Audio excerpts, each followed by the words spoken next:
Hello friends, मैं सविता स्वागत करती हूँ आप सभी का टीचिंग लर्निंग के इस मंच पर। जैसा कि आप सभी को पता है कि बोर्ड की डेट जो है वो अनाउंस हो चुकी है।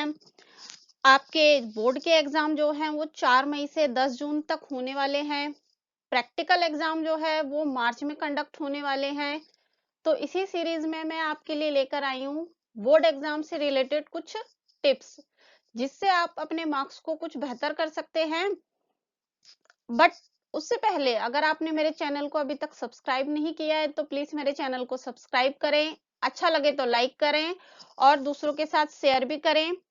सब्सक्राइब के साथ में आपके पास एक बेल आइकन का बटन आता है, अगर उसको प्रेस कर देंगे तो मेरी लेटेस्ट आने वाली वीडियो के बारे में आपको नोटिफिकेशन मिल जाएगा और आप मेरी किसी भी वीडियो को स्किप नहीं कर पाएंगे। तो चलिए स्टार्ट करते हैं कुछ important tips for board exam. पहला तो यह है कि टाइम मैनेजमेंट बहुत जरूरी है, पढ़ाई करते समय भी और एग्जाम देते समय भी। जब आप बोर्ड की तैयारी के लिए बैठते हैं तब, और जब आप 3 घंटे का पेपर दे रहे होते हैं, दोनों ही समय में टाइम मैनेजमेंट बहुत जरूरी होता है। जब आप एग्जाम की तैयारी कर रहे होते हैं तो ये चीज मत देखिए कि मेरे को 8 घंटे पढ़ना है, 4 घंटे पढ़ना है या 3 घंटे पढ़ना है। आप सभी सब्जेक्ट को थोड़ा थोड़ा समय जरूर दें। ऐसा नहीं है कि आप 4 घंटे या 6 घंटे पढ़ेंगे तभी आप बहुत अच्छा स्कोर कर पाएंगे। हर बच्चे की कैपेसिटी अलग होती है, हर किसी को क्वेश्चंस याद करने में टाइम अलग अलग लगता है। इम्पोर्टेंट ये चीज होती है कि आपको कॉन्सेप्ट क्लियर होना बहुत जरूरी है। 6 घंटे 8 घंटे पढ़कर भी अगर आपको कॉन्सेप्ट क्लियर नहीं हो रहा तो उस चीज का कोई फायदा नहीं है। सारे सब्जेक्ट को टाइम देना बहुत जरूरी है और कॉन्सेप्ट क्लियर होना बहुत जरूरी है। ये ज्यादा इंपॉर्टेंट है टाइम मैनेजमेंट में, कि आप थोड़ा थोड़ा समय सभी सब्जेक्ट को दें और सारे सब्जेक्ट की प्रिपरेशन अच्छे से कर लें।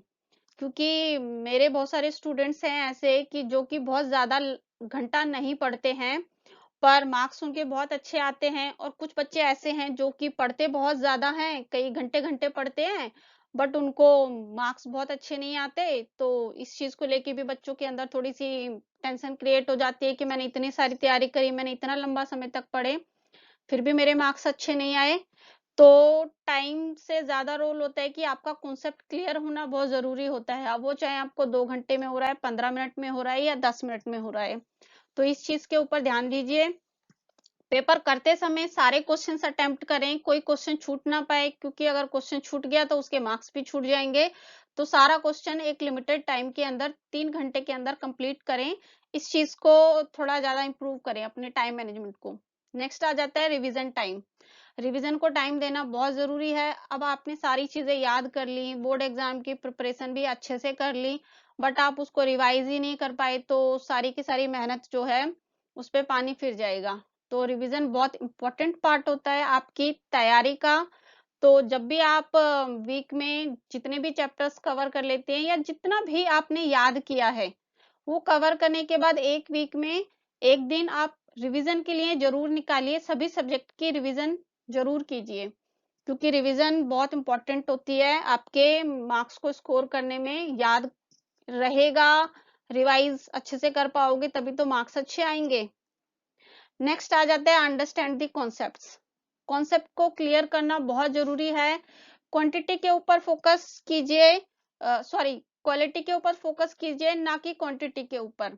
जितना भी याद करें, जितने भी क्वेश्चंस, जितना भी आप कवर करते हो उसको समझ के कवर कीजिए। ऐसा नहीं है कि आप क्वेश्चंस याद करते जाएं, सारे चैप्टर्स कवर करते जाएं कि हिस्ट्री में 15 चैप्टर हैं तो मुझे सारे के सारे 15 चैप्टर के क्वेश्चंस याद हो जाएं।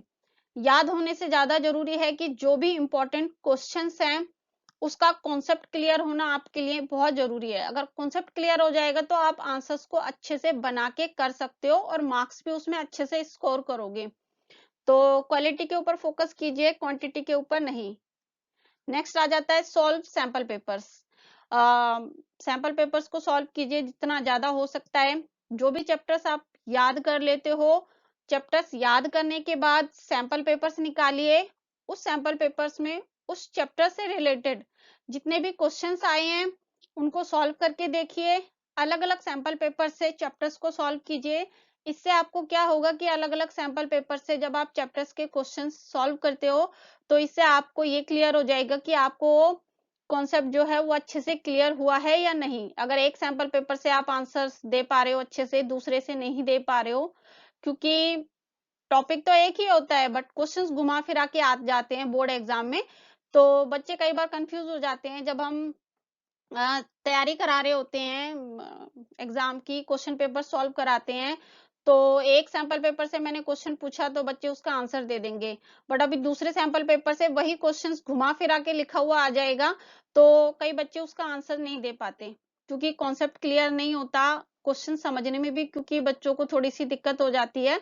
तो इस चीज को सॉल्व करें, अलग अलग सैंपल पेपर से चैप्टर्स को सॉल्व करें, ये आपको काफी हेल्प करेगा। अगला आ जाता है neat and clean writing. Writing से मेरा मतलब ये नहीं कि बहुत सुंदर होनी चाहिए, राइटिंग से मतलब है कि जो भी आप पेपर में लिखते हैं वो साफ सुथरा लिखा हुआ होना चाहिए, क्योंकि जो साफ लिखा हुआ होगा वो पढ़ने में भी आसानी से आएगा और समझने में भी दिक्कत नहीं होगी उसको, और एग्जामिनर को वो आंसर्स चेक करने में इजी होगा। जब हम देखते हैं, जब हम पेपर चेक कर रहे होते हैं तो बहुत सारे बच्चे ऐसे होते हैं जिनकी राइटिंग साफ होती है, तो उनका पेपर्स आसानी से जल्दी जल्दी चेक हो जाता है, और थोड़ा जिनकी राइटिंग थोड़ी सी शब्दों को समझने में प्रॉब्लम आती है तो पेपर्स में चेक करने में थोड़ा सा टाइम लग जाता है। राइटिंग के मार्क्स नहीं मिलते हैं, ना ही मार्क्स कटते हैं, बट अगर साफ सुथरा लिखा हुआ होगा, पढ़ने में आसानी से आएगा, तो टीचर्स को उनको चेक करने में काफी इजी हो जाता है। तो इस चीज का साफ सुथरा लिखने के ऊपर थोड़ा ज्यादा फोकस करें, स्पेस दें, जब आप क्वेश्चंस करते हो तो क्वेश्चंस के बाद में स्पेस दें, क्लियरली आपके क्वेश्चंस आंसर नजर आने चाहिए। Keep your attitude positive. Positive attitude बनाए रखना बोर्ड एग्जाम के समय में, उसकी तैयारी करते समय बहुत जरूरी होता है, क्योंकि कभी कभी हो जाता है ऐसा कि जब बच्चे की तैयारी नहीं हो पाती या दूसरे की तैयारी देखता है तो बच्चा थोड़ा सा स्ट्रेस में आ जाता है। तो बिल्कुल स्ट्रेस नहीं लेना और पॉजिटिव एटीट्यूड बनाए रखना है। अगर किसी तरीके की प्रॉब्लम आ रही है स्टडी को लेकर, पर्सनली बोर्ड एग्जाम की प्रिपरेशन को लेकर, थोड़ा बहुत भी जो भी स्ट्रेस है, अपनी फैमिली के साथ, अपने टीचर्स के साथ उसको शेयर कीजिए, और आई डेफिनेटली उसका सॉल्यूशन आपको जरूर मिलेगा। स्ट्रेस लेकर तैयारी करेंगे तो जितना भी याद किया है वो भी अच्छे से याद नहीं हो पाएगा, तो पॉजिटिव एटीट्यूड बनाए रखें। नेक्स्ट आपका आ जाता है कि डोंट कंपेयर विद अदर्स। अपने आप को दूसरे के साथ कंपेयर मत करना, क्योंकि एक ही क्लास में हर तरीके के बच्चे होते हैं, इंडिविजुअल होते हैं, सबकी कैपेसिटी अलग अलग होती है। कोई बच्चा आंसर सुनाता बहुत अच्छा है तो कोई बच्चा आंसर लिखता बहुत अच्छा है। तो इस चीज का ध्यान रखें कि एक बच्चे ने बहुत अच्छे से आंसर कर लिया या बहुत अच्छे से सुनाया, आपने भी तैयारी बहुत अच्छे से कर ली है बट आप सुना नहीं पाए या बहुत अच्छा लिख नहीं पाए, तो उसको लेकर स्ट्रेस में आ जाए। तो आपका कंपटीशन अपने आप से है, अपनी परफॉर्मेंस को, अपने आप को पहले से बेहतर करो कि लास्ट टाइम मैंने किसी क्वेश्चन में या किसी टॉपिक में जो गलतियां करी थी वो मैं नेक्स्ट टाइम रिपीट ना करूं। दूसरों के साथ कंपेयर करके कोई फायदा नहीं है, अपने आप को इम्प्रूव करो, अपनी परफॉर्मेंस को पहले से बेहतर करने की कोशिश करो, पहले से बेहतर जो गलतियां करी हैं उनसे सीखिए और उसको आगे जाके इम्प्रूव कीजिए। हर बच्चे की कैपेसिटी अलग अलग होती है, लर्निंग अलग अलग होती है, तो कंपैरिजन से कुछ हासिल नहीं होने वाला, तो इस चीज पे ध्यान दीजिए। नेक्स्ट आ जाता है हमारा attempt the question which you can do better. जब आप पेपर कर रहे होते हो उस समय में आप उन क्वेश्चंस को सबसे पहले करें जो आपको बहुत अच्छे तरीके से आते हैं। सबसे पहले हम बोलते हैं बच्चों को कि सीक्वेंस वगैरह भी आपने सुना होगा, बहुत सारी वीडियोस वगैरह देखी होंगी यूट्यूब पे, जो भी है सीक्वेंस में करना चाहिए, क्वेश्चन नंबर वगैरह डालना चाहिए। तो सबसे ज्यादा इंपॉर्टेंट ये होता है कि आप जो भी कर रहे हैं क्वेश्चंस, आप उन क्वेश्चंस को पहले अटेम्प्ट करें जो आप बहुत बेहतर तरीके से आपको याद है और जो जिसका आंसर आप बहुत बेहतर तरीके से दे सकते हो। उससे क्या होगा ना कि आपके बेटर आंसर जो होते हैं, जो बहुत अच्छे से याद होंगे, वो स्टार्टिंग में आ जाएंगे सारे, उससे आपको मार्क्स स्कोर करने में आसानी होगी। और जिसका कॉन्सेप्ट आपको बहुत ज्यादा अच्छे से क्लियर नहीं है या कोई कंफ्यूजन है उसको बाद के लिए रख दीजिए, उनको बाद में करिए। तो स्टार्टिंग में चेक करते करते करते करते जब ज्यादा अच्छे वाले क्वेश्चंस पहले आएंगे तो उसमें मार्क्स भी पहले अच्छे से बन जाएंगे। और क्वेश्चन नंबर डालिए। क्वेश्चन नंबर डालना बहुत जरूरी होता है, कई बार बच्चे क्वेश्चन नंबर ही गलत डाल देते हैं। सीक्वेंस इंपॉर्टेंट है पर बहुत ज्यादा इंपॉर्टेंट नहीं है। अगर आपको जो भी आते हैं, जो भी बेटर आंसर आते हैं, आप उन्हीं को सीक्वेंस में करिए। क्वेश्चन नंबर सही डालिए, ये ज्यादा जरूरी है। और एक चीज बहुत इंपॉर्टेंट है कि इस तरीके से आंसर्स को मत कीजिए। 12th क्लास में, इवन 11th क्लास में भी बहुत सारे आजकल एमसीक्यू भी हो गया है, पैटर्न चेंज हुआ है, तो उसकी वजह से एमसीक्यू क्वेश्चंस ऐड हो गए हैं आपके बोर्ड एग्जाम में और 11th स्टैंडर्ड में भी। तो बच्चे क्या करते हैं जब पेपर कर रहे होते हैं, समय तो इम्पोर्टेंट है, टाइम मैनेजमेंट जरूरी है कि कम टाइम में आपको पूरा क्वेश्चन पेपर सॉल्व करना होता है। पर बच्चे क्या करते हैं ना कि आंसर इस तरीके से करते हैं, जब आंसर दे रहे होते हैं, एमसीक्यू आते हैं 20 मार्क्स के 1 से 20 तक, तो पहले का ये पहला आंसर है, दूसरे का ये चौथा आंसर है, तीसरे का ये तीसरा आंसर है, दूसरा आंसर है, तो इस तरीके से करते हैं। तो इसमें क्या होता है कि एग्जामिनर को बार बार क्वेश्चन पेपर देखना पड़ता है कि बच्चे का आंसर देखने के लिए कि क्या लिखा है, पहले का क्या आंसर है, दूसरे का क्या आंसर है। तो क्या होता है कि जब हम पेपर चेक कर रहे होते हैं तो स्टार्टिंग के 5-6 पेपर चेक करने के बाद ही आंसर्स याद हो जाते हैं टीचर्स को। तो अगर सीधा आंसर लिखा हुआ होगा, जो आंसर आ रहा है ऑप्शंस में, तो उसको आसानी से चेक करने में इजी हो जाता है। इस तरीके से अगर आपने आंसर लिखा होगा, मान लो कि कोई क्वेश्चन है, क्वेश्चन नंबर 1 है, उसका 4 ऑप्शंस में से पहला ऑप्शन सही है, पहला ऑप्शन है हड़प्पा सभ्यता, कि मान लो कि इनमें से कौन सी सभ्यता जो है वो नगरीय सभ्यता थी। तो 4 ऑप्शंस है, 4 ऑप्शंस में से हड़प्पा सभ्यता जो है वो नगरीय सभ्यता है।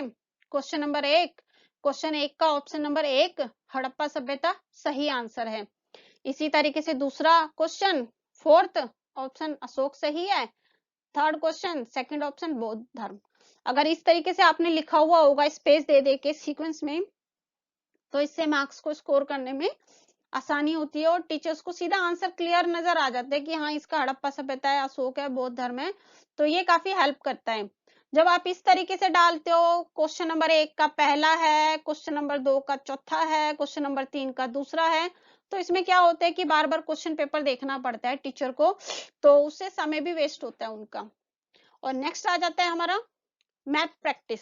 इस चीज को तो बच्चे बहुत ज्यादा ध्यान देते ही नहीं है। आई थिंक बहुत कम हम ऐसा देखते हैं कि जब बच्चे मैथ्स पूरा अटेम्प्ट करते हैं, वो भी 12th स्टैंडर्ड में।